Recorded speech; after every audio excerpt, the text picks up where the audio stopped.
I'm Logan Crawford, and right now on the Spotlight Network, we're diving into a hilarious and heartwarming children's adventure called The Adventures of Rick and Jack. It's written by a terrific author. His name is Rick Randall.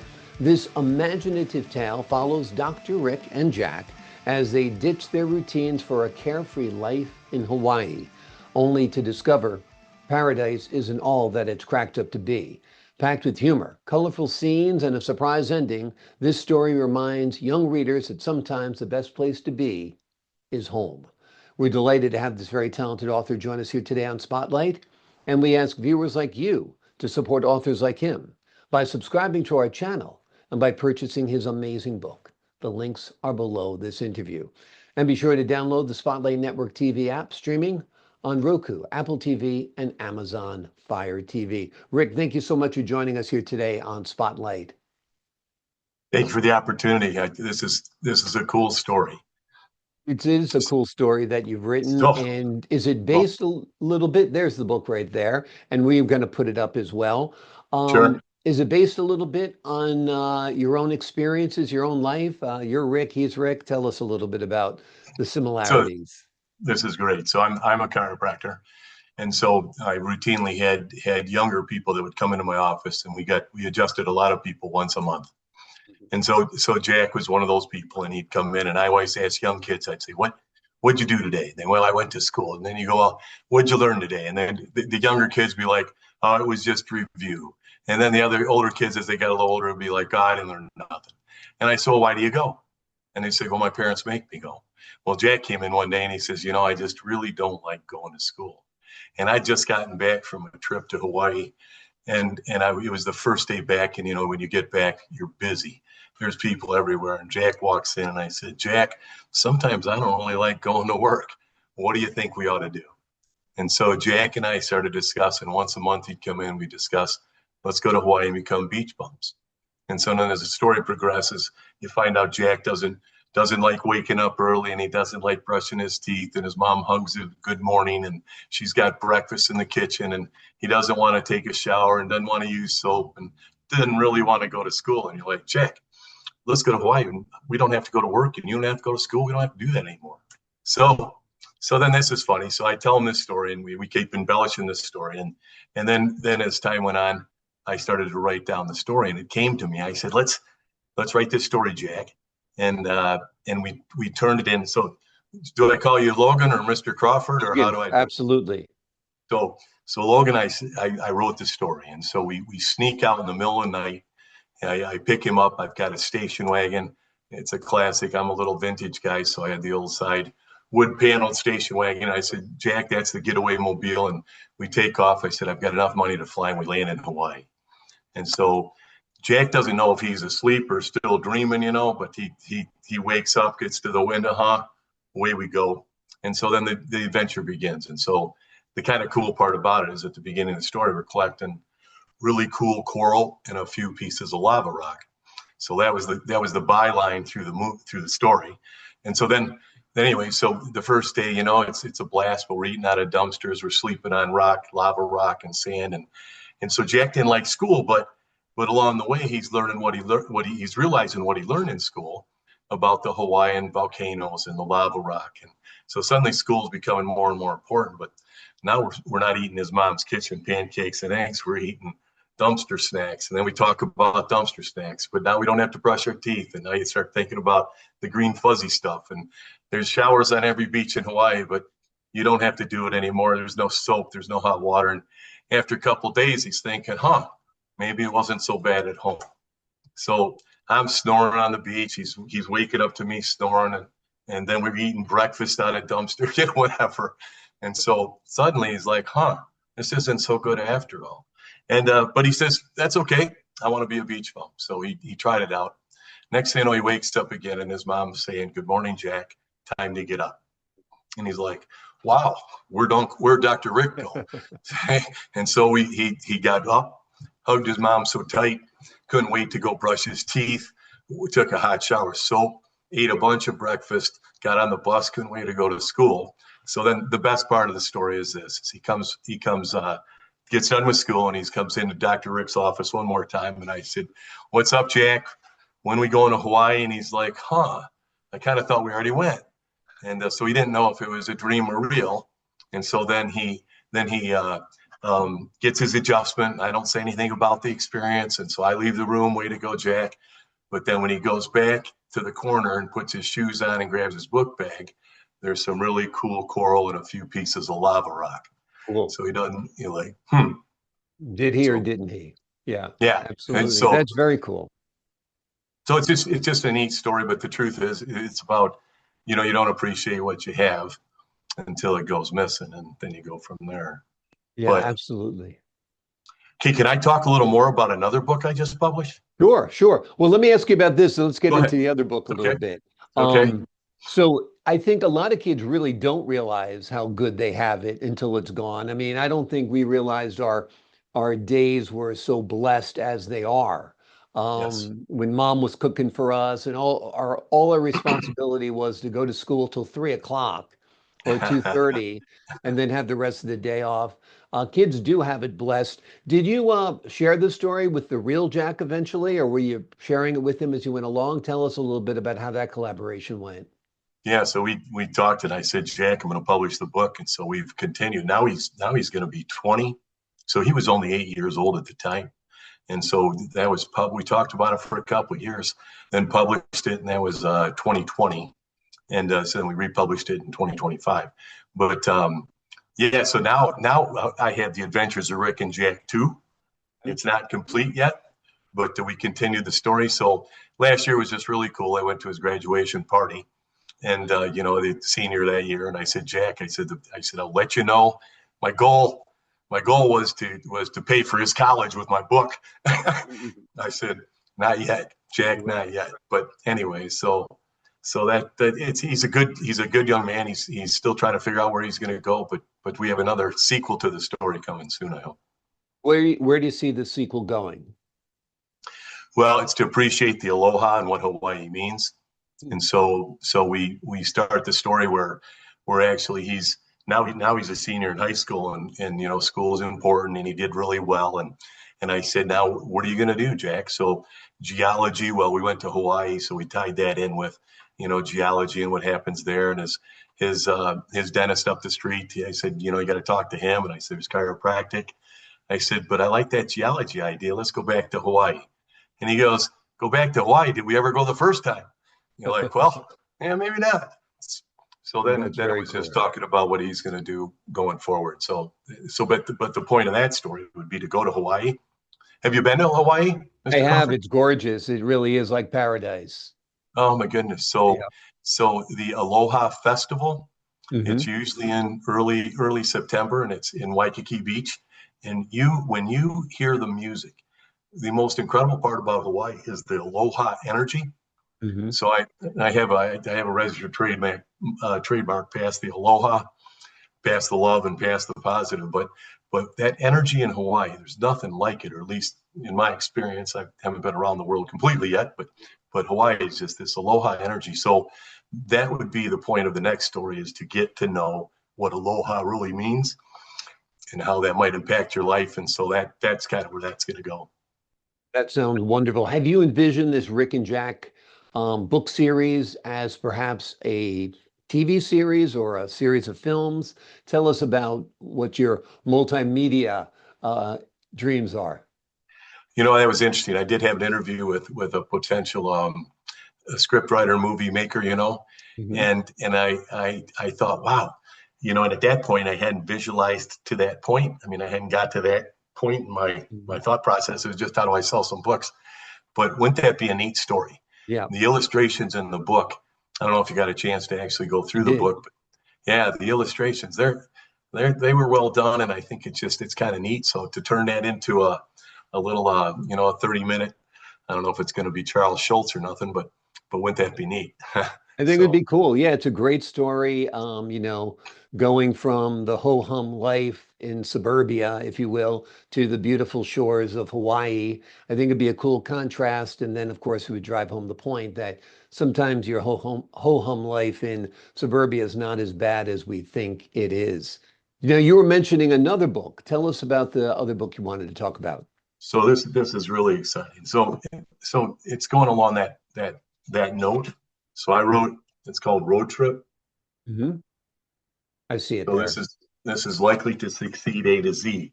And so this is a follow-up. We started years ago with this book. This was Hmm. a Good Words, Cool Coloring book. Yep. Okay, so the concept with even with Rick and Jack, Rick and Jack was just a really neat illustrated story, and it was kind of simplified. But here's the whole point: is that I used to do exit interviews for seniors Hmm. in the high school, and so they put together a book. And at the end of, I did it for 9 years. And the last year, I thought something's missing, and so I went back to our cool coloring book. And the concept of the coloring book was this: is that the average adult vocabulary has about 1,500 words in it on a daily basis. So your bag of daily words is 1,500 words. That's not a lot of words.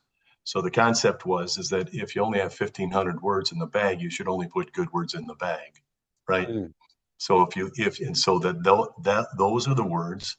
That is the bag of words. That is what you live from. So the coloring book was way back when, and the idea was to get little 0 to 3-year-old kids getting these 31 words that we had: persistence and honesty and faith and love, and so we had 31 words, and it was a word for the day. We had an interesting concept for a game with bags, and I got more story to that, but I want to get the road trip. So then I took that story, and we took Good Words coloring book, and it grew up in the road trip. And I left that senior interview, and I said, there's an old saying that goes like this: is that I'd love to go back if I only knew then what I know now. So I thought, I'm going to write this book. And so back in 2009, the sky was falling, the world was coming to an end, finance was tough. And I said, man, we have got to be more positive. We need to think positive and be more positive, pass it on. So then I came up with my slogan, Pass the Positive. So Pass the Positive was my slogan. And I just said, hey, it's all about how you think. And so then I wrote Road Trip. And so the concept in the book, and it starts like this, is that my good buddy from high school and then eventually in chiropractic school, he says, I can sum up life in one word. And I says, what one word, what would that be? And he says, it'd be vocabulary. I said, sounds like more than one word. Well, vocabulary is more than one word. And he said, life is about the words that you know. So that just kind of supported our concept. And then we thought, if you can only have good words in the bag, you live from good words. And the concept there is that your thoughts, your emotions, and your behavior are because of the words that you know. So they say on average, we have about 64,000 thoughts a day. I don't know who counted all those, and they say that a lot of them are repeat thoughts from the day before. And you think, well, that doesn't really make much sense to me. But the idea here is that if you have a thought pop in, so we can't control them, but we can edit them. But if you have good words in your bag, when a thought pops in, if it feels good, you keep the thought. If it doesn't feel so good, you rewind and you write and you replay. So the key with that is that you replay with better words. So your thoughts are determined by the words that you know. Your emotions, if I say stressed out or pumped up, you go, both could apply to the same situation or circumstance. So what do you choose to live by? It drives me crazy. Then they go, I know you're going to kill it. You go, I'm not going to kill it. We're going to do really, really well. Or we got slammed at work today. You go, what do you mean you got slammed? You just made more money than you made in the last 12 days. I mean, this is good stuff, so then the same with behavior. So the story there is, Mr. Crawford, if you could be honest, then that would be way better right now. And you go, I don't know what honesty means. So it's hard to be that behavior, right? Or be responsible. If you don't know what the word means, it's hard to be that behavior. So you want a funny story? Sure. So Native Americans, they did not stutter because they didn't have a word for stuttering. Okay, so that was kind of a premise that we kind of were going on. It's like, hey, if you don't have the word, you can't exhibit the behavior. Right. Well, it's kind of a neat idea, So consequently, if you do have the word, then you're more likely to exhibit the behavior, right? So I don't remember the Native American's name. He was a famous Indian chief and he stuttered. And I thought, I kind of mess with our story. But anyway, so then, and what I did was I went to the dictionary after that exit interview, and I went through A to Z on a concise dictionary, and I picked out positive words.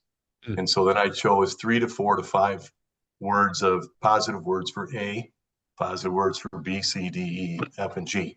I didn't get 5 words for X, but nonetheless, I did get 1, so I thought I was good there. Okay, then what was kind of neat is that I wrote inspiration, motivation, just kind of I wrote the definition of the word, and then I wrote what it meant to me. And then I wrote kind of a power statement, you know, in bold. And then, oh my gosh, Logan, I got goofy and I like writing poems. And I started writing a poem for every word. So it kind of looks, I don't know if you can see this, but there's the word, the definition, the power statement, and then I wrote a kind of a cool poem for each word. Very the cool. book, oh my goodness. And some of the poems, well, poems are life experience stuff, you know, too. Yep. And then some are just kind of poems that came out of whatever. And so now you kind of got, and that enforces the word. And it's a great book. And then it was a patient of mine, Tanya. We sat for a couple of weeks, and I said, Tanya, we got to figure out the cover. And she's an artist, and she put the picture that we got this off of, kind of was the picture that she has a relative that works for Founders Brewing, and they have an all-day IPA, and they have a cool look of a Wagoneer going through the woods with the canoe on top, you know. And I said, oh my goodness.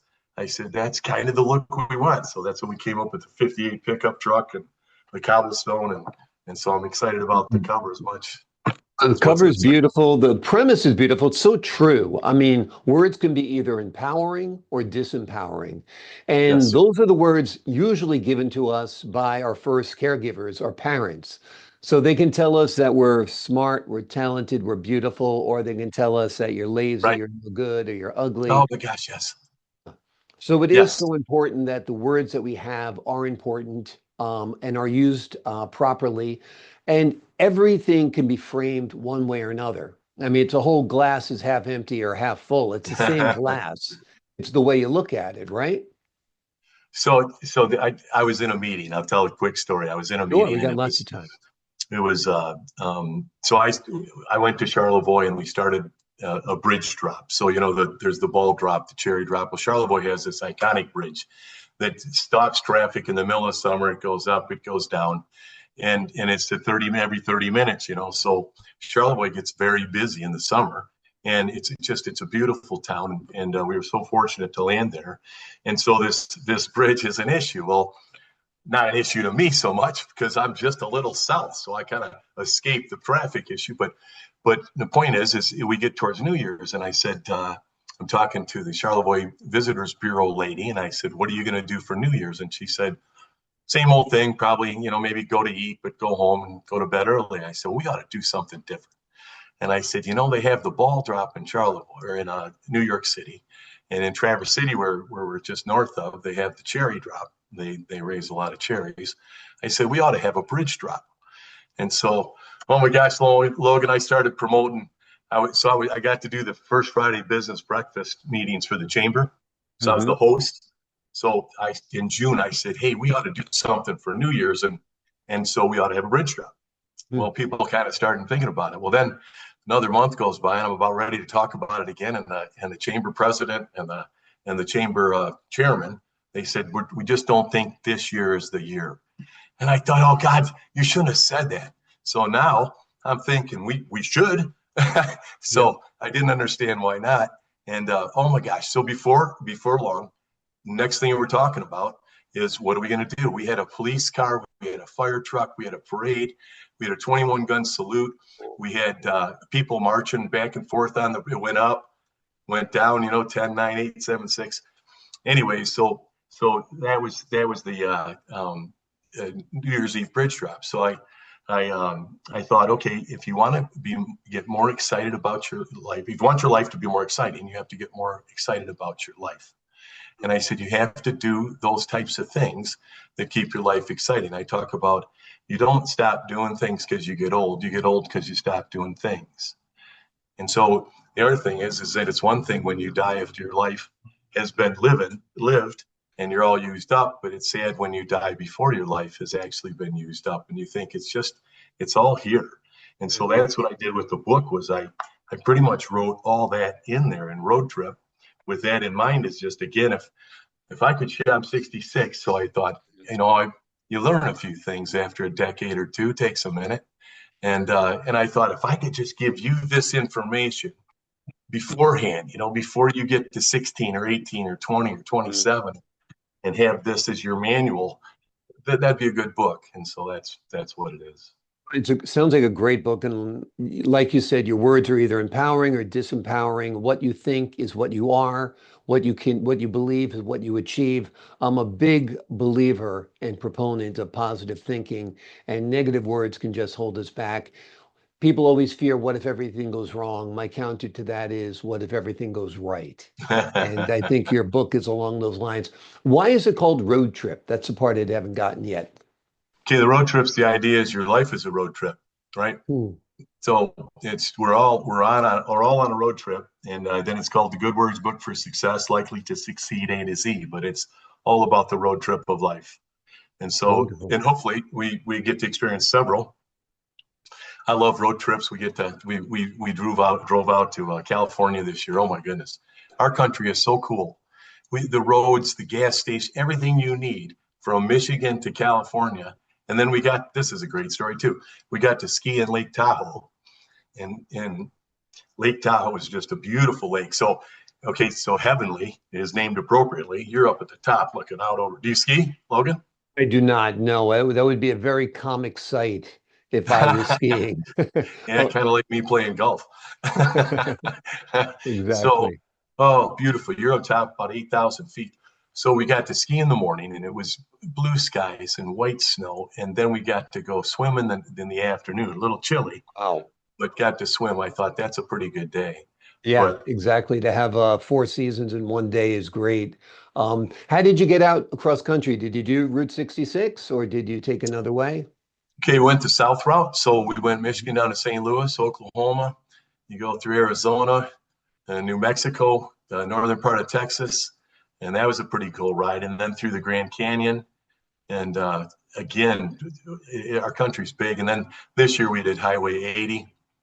Yeah. So went east and west on 80. And last year went to Breckenridge. My friend has a place in Breckenridge, but I didn't start snow skiing until I was 30, 31 Wow. or 32.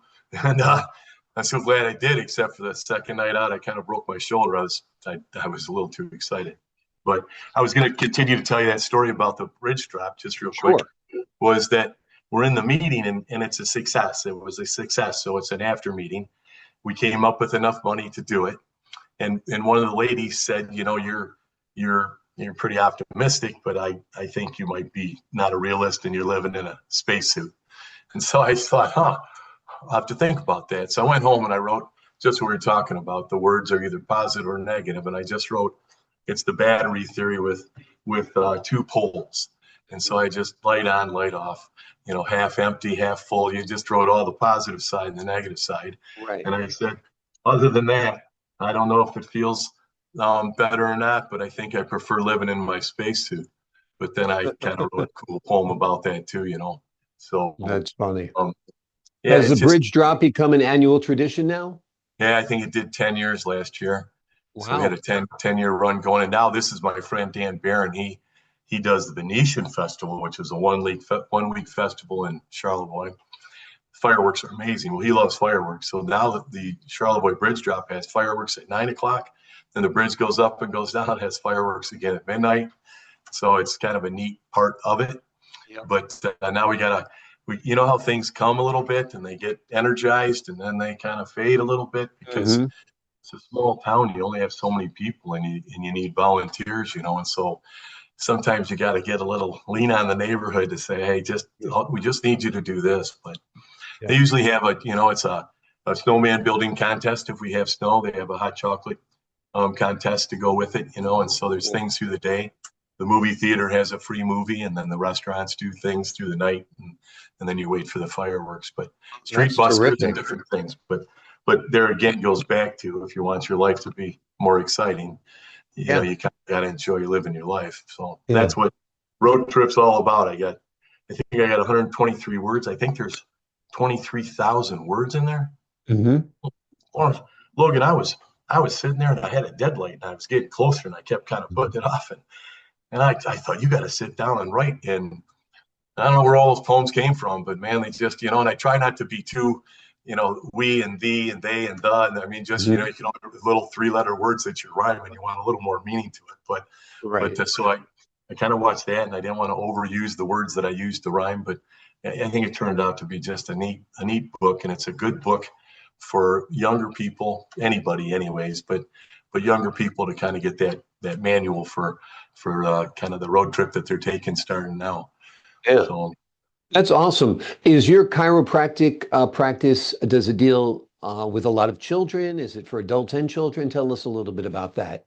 I was very fortunate. My dad was a chiropractor, Hmm. so I started with chiropractic kid, and I thought that that's all dads did that. Hmm. So I was 9 years of age, and Carrie and Craig, their two brothers, and they're waiting for me to come outside. And I finally get outside, and they said, "What took you so long?" I said, "I was getting my neck adjusted. My dad, he does chiropractic. It's a chiropractic thing." He says, they said, "Look, what's that?" I said, what do you mean, what's that? I go, "Doesn't your dad do that? That's what dads do, right?" He goes, "No, our dad doesn't do that." I said, "Just a minute, I got to go back inside."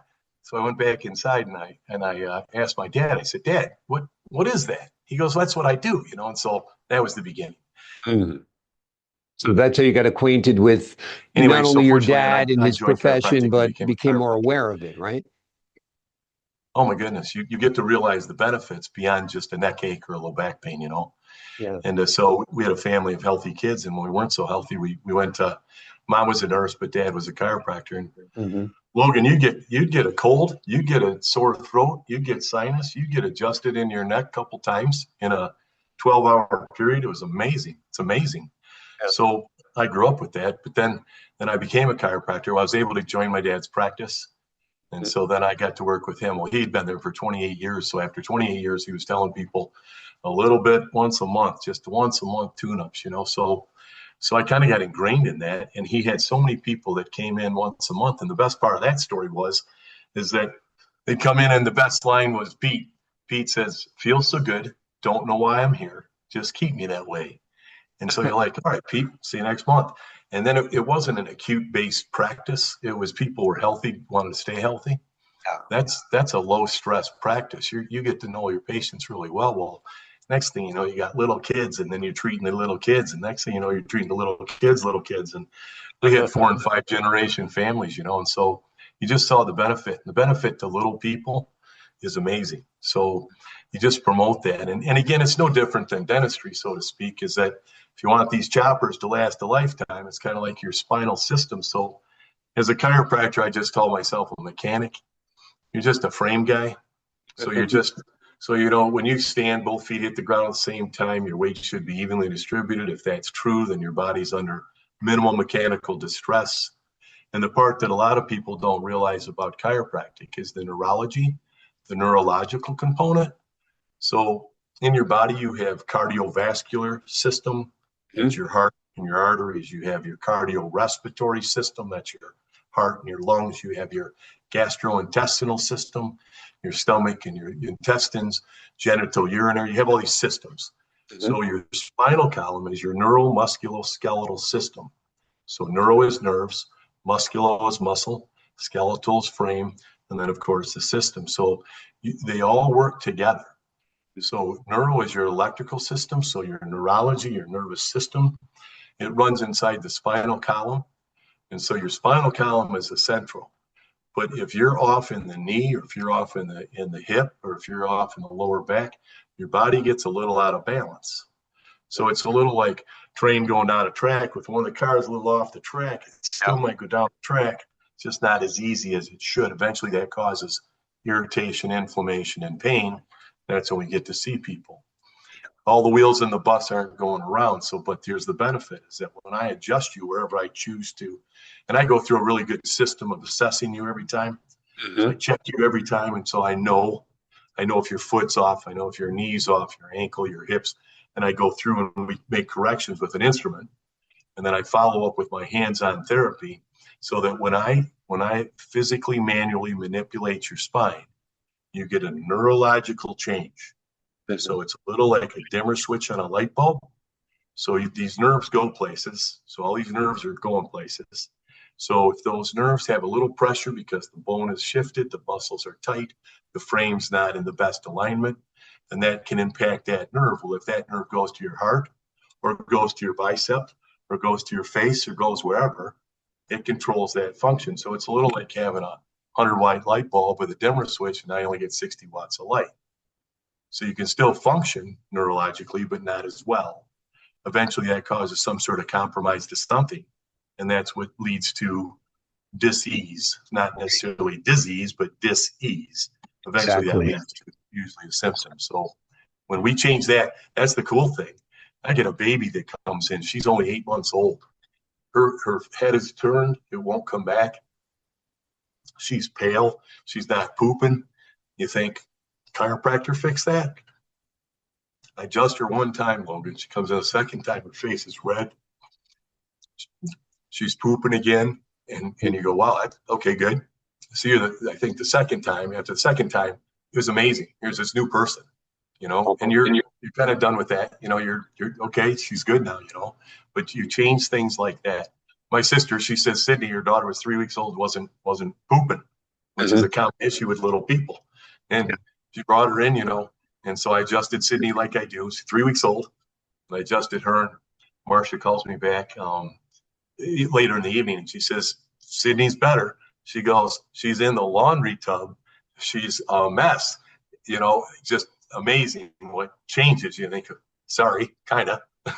But well, that's great. Your patients are lucky to have you, and the next generation of readers are lucky to have you as well. We've been talking about a lot today with Dr. Rick, focusing primarily on his amazing book. It is called The Adventures of Rick and Jack. It's a story that's big on laughs, heart, and a powerful reminder that home is where the magic truly is. Those links to all of the books that we discussed today are below this interview. Dr. Rick, thank you so much for joining us here today on Spotlight. Mr. Crawford, this was special. And you were as enjoyable. I you don't know what to anticipate. And this is the first time I've ever done this, but I understand why you have the credibility and the credentials that you do. You're an impressive young man. Well, I appreciate that, sir, and right back at you. And congratulations on your fine work on these books. And to the folks at home, I'm Logan Crawford, thanking you for your time this time. Until next time on Spotlight.